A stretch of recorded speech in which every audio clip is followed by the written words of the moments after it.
اكتر قضيه حيرته وهو قاعد بيكتبها، كان بيفكر هينهيها ازاي، هيطلع الجاني ازاي، هيحير المستمع ازاي. هو الحقيقه ودي من الحاجات اللي ما حدش عملها لحد النهارده، يعني ناس كتير اشتغلوا في الجريمه وحتى كان في مسرح الجريمه وفي مسرح كوميدي للجريمه وكل حاجه، لكن هو كان الفنان عبده دياب الكاتب والمخرج اربع قضايا كان بيختار قضايا اجنبيه.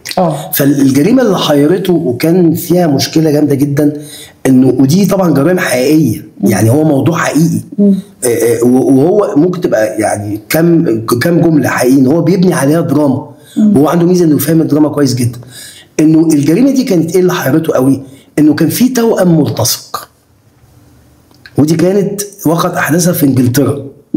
التوأم الملتصق ده انه واحد فيهم ارتكب جريمه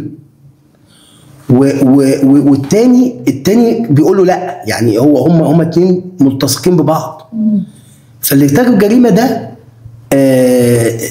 لما كشفوه اطلقوا عليه الرصاص، فهو مات، واحد منهم مات. طب والتاني؟ هو ده بقى اللي كان ده اللي كان يحير. وده اللي قلته اللي حضرتك انه ازاي يعني الحاجات اللي هي ممكن تحصل في اوروبا ممكن ما تحصلش في مصر. فاللي هو التاني طبعا ده توأم وملتصق، فالتاني قتل نفسه. دي الحقيقه، دي الحقيقه اللي حصلت. لكن هو في مصر ما عملهاش كده، لانه هيبقى يعني ده ذنب ايه؟ ما هو ده بني ادم وده بني ادم تاني حتى لو هم توأم، لكن ما هو ممكن اتنين توأم، واحد كويس واحد مش كويس قوي، يعني الاتنين كويسين بس واحد مش قوي. لكن هو مصرها ازاي؟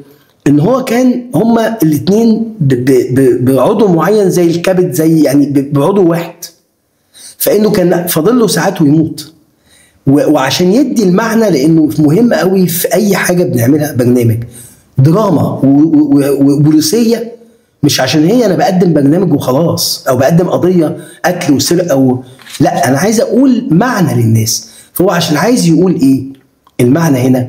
ان هو توأم ملتصق ده لما واحد فيهم كان السواد اللي جواه قتل، التاني كان لازم يموت. ليه؟ لانه هو ده اللي احنا ممكن نأذي اللي بيرتكب جريمه، ممكن يأذي ولاده، ممكن يأذي مراته، ممكن. فلا، انت لو مشيت عدل يبقى افضل، يعني بلاش تعمل كده يعني.